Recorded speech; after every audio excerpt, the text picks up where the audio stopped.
Hey guys, welcome back to my YouTube channel, and I'm here with chapter 3 of the Nutcracker. You're welcome. I know I've just been really busy doing other stuff, girl. I also got like other YouTube videos coming, but yeah. This chapter I took like a lot of you guys wanted to see a sit down with YN and Aaron. We'll see how this chapter ends, but I think I fed the girls. This is 3,311 words, babe. I fed y'all, and I told y'all I was busy, and y'all been getting fed. This chapter, I think it gives you a little feed. If anything, I'm edging y'all, really. So I hope you enjoy. Remember, the series is a series that is our story. So y'all comment down below what you want to see for the next chapter, and I will try my best to incorporate and scramble. This chapter, I don't recall really reading the comments. I did read comments, but I didn't really want to go down this road that the comments were saying yet. And a lot of the comments were like really good. But this would mean this chapter itself would be like 10,000 words. Girl, like I said, I'm busy. And clearly living my life. So yeah, I kind of just took another spin, but I did do like a little of what people were asking. But yeah, anyways, comment down below what you want for chapter 4. I'll get it out when I get it out. It's only been a little more than a week. Y'all was really itching and fiending for this chapter. But it's okay, because I got y'all. Hopefully you guys enjoy. And yes, I want to wear this shirt every time I read this story, by the way, because it just shows like this is bae. We got him. We repping bae on a tee. But anyway, as the other times, let's get started with the chapter. Hans ended up letting me leave early. After that fiasco, I was a bit discombobulated. What the hell was that? He's clearly more fucked up than I thought, but why am I a little more intrigued? Throughout the whole thing, he never broke eye contact once, as if he was signaling he did it for me. That seemed to be the only thing clouding my head as I drove home. As I make my way into my apartment, I'm greeted by an ecstatic hitch. She pounces onto me while saying, "Hey, my favorite lady, how was your day? You're home early," while hugging me tightly. Yeah, one of the patients flipped out in front of me, so I got off early. I say while putting my purse on the kitchen counter and rummaging through the fridge. "Are you okay?" she asks, skepticism filling her voice. "Yeah, just tired," I say while opening a jug of vanilla almond milk and chugging it. I love vanilla almond milk, and I would not have YN drinking some regular skim milk. What is this, baby? Okay, we are in fucking Washington, D.C., okay? Not Gotham. You don't need to be drinking skim milk. We can drink almond. I didn't really want to talk about him. A lot of cute employees, though. Ooh, it says while jumping on the kitchen counter, waiting for me to get into detail about the employees. Hold on. I already see a grammatical error. By the way, when I do post this, it will be unedited. So if y'all see any spelling errors, shut the fuck up and keep reading, bitch. You know what the fuck I mean, ho? You know what I mean? So shut up. Hold on. Let me fix this grammatical error, and then we gonna get right back into it. It's been fixed. Let's continue. Well, the friends I made so far, Sasha's a cutie. You would love her. She's actually invited me tonight, so I'm getting ready to go soon. This girl named Mikasa, total babe. Jean is probably like the most my type. Super tall, structured face, rocks the mullet look, all that. And the workplace for alert, we got Connie. Honestly, I'm trying not to drink too much because I don't want to hook up with no employees today. I said the last sentence while chuckling. And you remember their names. Hitch says while glaring. Girl, please, it's not that serious. I just got good memory, I say while laughing, walking towards my room. As I get out of my work clothes for the day, I delicately taking off each piece and tossing them into the laundry bin in my room, I look for pajamas. I randomly select a pair of basketball shorts and a tank top. Honestly, I don't even care. I have like 3 hours until I have to get ready to go anyways. I sat while making my way into my bed, pulling the covers over me. After about 30 minutes of scrolling on TikTok, I decided to take a nap. Might as well get some beauty rest in, especially if I'm going to be having a good night, right? Before I plug my phone into the charger beside my bed, I set an alarm and lay in bed with my eyes closed until I drifted off into semi-deep slumber. Now, let's get into the next part. I walk into his room with my black skirt and blazer set on, my red lace top peeking through because it felt like dressing a little more scandalous today. My heels clacking as I make my way over to him, to Aaron. He's sitting with his hands cuffed together behind him, his head down. He slowly looks up at me through his lashes, eyes red, face still, cold. I pull out the chair and sit directly in front of him and place his file on my notebook down on the table. He slowly... Okay, sorry. Great, sorry, hold on. It's because I know what's coming up. Okay. I don't want to start the session bound, YN. He says slowly, never breaking eye contact. It's for my safety, Aaron. I say while never breaking eye contact back. He leans forward, tilting his head to the side. Are you scared of me? He says with a slight grin placing onto his face. I take the keys for the cuffs out of my pocket and place them onto the table directly in front of him while mimicking his head tilt. Prove to me why I shouldn't be. I say with my voice nearly above a whisper. I quickly look from his pink soft lips to his piercing teal eyes. He smiles with teeth now. I can see his fangs. No, that smile. He knows what he's doing to me. He knew how it would make me melt. That smile would get me to do anything for him. I can't show you unless you come here. God! Sorry. Oh my God. Oh. He nods his head over to himself.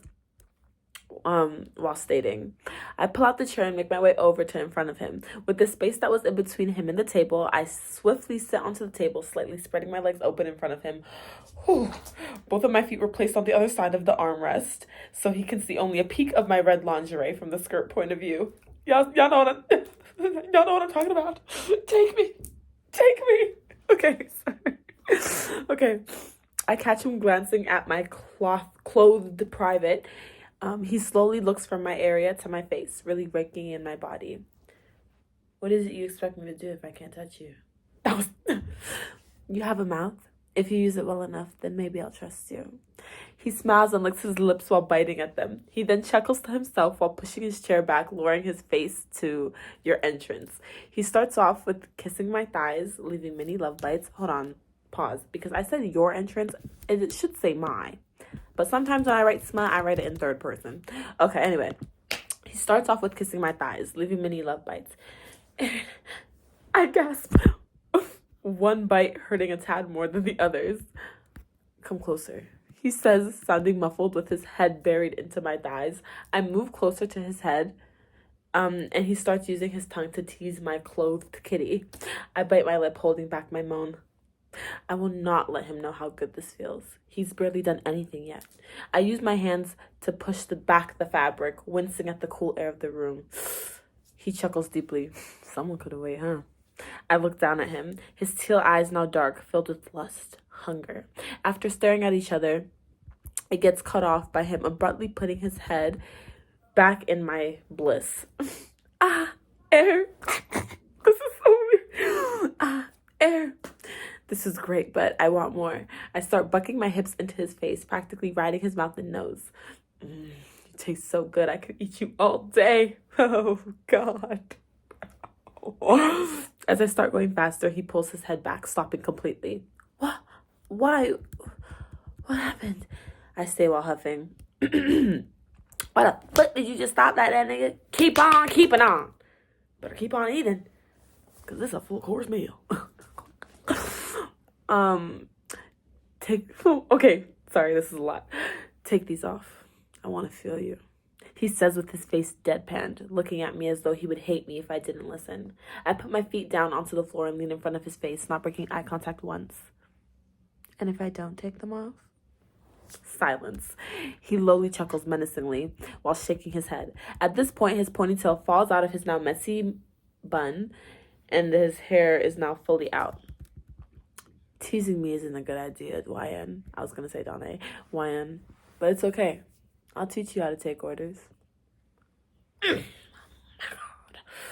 I tuck his hair behind his left ear, then look to his lips, wanting to taste my juices, wanting to feel how his lips would collide with mine. Slowly, I inch closer and closer to his face. Then his mouth takes over mine. It becomes a battle for dominance. As our lips are arguing, our tongues are colliding, the kiss purely filled with hunger, desire. He craved me just as I him. He then takes my bottom lip in between his teeth and bites. He pulls away and sticks his tongue out. I still deadpanned. I notice a red substance on his tongue. Hold on, I said and twice. I notice a red substance on his tongue. Then I go to feel my lips and notice blood. What? Before I go and get a chance to lick it away, he says, no, let me. He leans forward and licks the blood off. As he backs away, he says, do I have to do anything else? Can you let me out now? Huh, pretty girl? He says, voice in a whimper. But behind the whimper, I can tell he's still teasing me. I roll my eyes and grab the keys while getting off the table, making my way over to behind him. I kneel, putting the key in the slot and unlocking the cuffs. As soon as you can hear the click of them being unlocked, he swiftly gets up, turns around, kicks the chair back, quickly rushing me into the wall with his hand on my throat. I try hitting his hand away, gasping for air, fighting for my life. He acts as if he's going in for a kiss, but then he swerves me and whispers into my ear, make me wait for what I want again. I promise you, you won't like the outcome. He then makes his way to my earlobe, softly nibbling on it while squeezing my neck harder. I then begin to stop fighting. This is what he wants. He wants me to be scared. I keep my expression flat and stare at him, waiting for his next move. Oh, you're a tough girl now, huh? He takes his hand from my neck and starts unbuckling his pants. Ring! Ring! Ring! I quickly jump out of my sleep and look over at my alarm clock. 7:30. That was interesting. I wish I didn't agree to go out. I wanted to see what was going to happen, I thought to myself. I mentally roll my eyes and start making my way to the shower to get ready. A much-needed cold shower. Yeah, girl, she had a wet dream. For a stranger. Let's continue on. After a while of dancing and talking with everyone, really getting to know my coworkers, I decided to drive home. By the way, don't drink and drive. This is just fiction. Do not drink and drive. Noticing Hitch still isn't home, I wash my hands and put my purse down, take my clothes off, and get ready for bed. The bar was super fun. I learned that other than a flirt, Connie is really funny. His mom used to be a patient at Pillsbury Asylum, and that's the reason he wanted to work here, to look after her. Sasha and Connie are childhood friends, so she followed him because she wanted to give him support, and a job that feeds her whenever she wants, she was down. Jean and Connie met in high school. Apparently, he used to be a lot like Connie, but one day he got beat up in a fight, killed his ego. So he's like a tad shy now, but when he's super comfortable, he's really chill. Definitely the father of the group. He was super responsible the whole time. And after some thinking about the fun time I had, I drifted off to sleep. It is now the next day and I'm driving to work. I have my first session with Aaron. I'm quite nervous, especially after the dream I had. I don't know if I'll be able to face him, but this is my job and I have to remain professional. Today I decided to wear a brown pantsuit with a cute white lace bodysuit underneath, the brown blazer, added with a ponytail, the same one from last night, and some brown red bottoms. So it's a really brown look today. The white peeking through lace, obviously. I walked into the building and I'm greeted with the sweet blonde girl. We exchange hellos and I make my way to Hanja's office to find Aaron's file. She isn't in there, so I took the liberty to open the drawer with the files and dug until I saw patient 138. I grabbed it and made my way out. As I made my way out, I collided into a body. I almost fell, but his arm caught me. Oh, sorry, Aaron. I say lowly. No, it's my fault. I was in a rush, he says sweetly. Eyes so blue even the sky couldn't compare. I giggle and take my arm out his grasp. Where are you going? He asks, curiosity filling his voice. Curiosity killed the cat, I said to myself. Just off to see my first patient. Keeping things short. Something about him I still don't trust. Oh, who? Zeke, I lied. I'm sorry, sorry, yeah, don't let me stop you. He knows I'm lying. Yeah, thanks. I smile and walk away. As I look back, he's still looking at me. We make eye contact. He doesn't even look away. His face stays flat, then he smiles and turns to walk away. Weird. I make my way into the red unit and I'm stopped by a voice. Hey, pretty lady. Hello? You are Zeke. What a coincidence. Hopefully you're out with me today. You look good. Isn't he the cannibal? I clear my throat. Yeah, no, not today.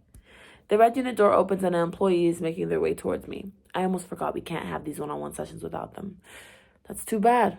I'll be looking forward to mine in the meantime. He gives a creepy smile and licks his lips. I scrunch my face at him and the nurse says, let's just keep it moving. Last name, mine is Baker. Don't know why I said that. Yeah, I say quietly, continuing my walk down the hall. The nurse gets paged on his pager, telling him that they need him elsewhere and another nurse will be filling in his spot. I get instructed to not go into the room until a nurse gets there. I continue my walk and stop at Aaron's door. My heart's racing. Sudden flashes of my dream cloud my imagination. Without realizing I spaced out while looking at Aaron, I get greeted by the sound of a voice clearing. Sorry, I said like the wrong thing. Okay. I'm literally editing as we go. Are you coming to see me today, beauty? I get snapped out of my trance. Yeah, actually, I say, slowly observing the gash on his nose and discolored eyes. I didn't mean to scare you yesterday, he says while looking down at me. I get a flashback from my dream of him asking if I'm scared, and I quickly say, you didn't. He smiles a toothy grin. Good. I just hate sharing my toys. I tilt my head with a confused expression. Before I get a chance to say anything, Jean comes running down the hall. Sorry, Johnny. A patient tried getting contraband in. We had to deal with it, but I'm here. He smiles at me. I take my eyes off Aaron and return. Oh, hold on. Let me edit. Hold on. Take my eyes off Aaron and return the same smile to Jean. It's good. Thanks for coming. I look over at Aaron and his once happy eyes now dim. He looks quite irritated suddenly. Whenever you're ready, Jean says while pressing his hand to the lock and opening the door. Aaron backs up, letting me in, keeping his eyes on Jean.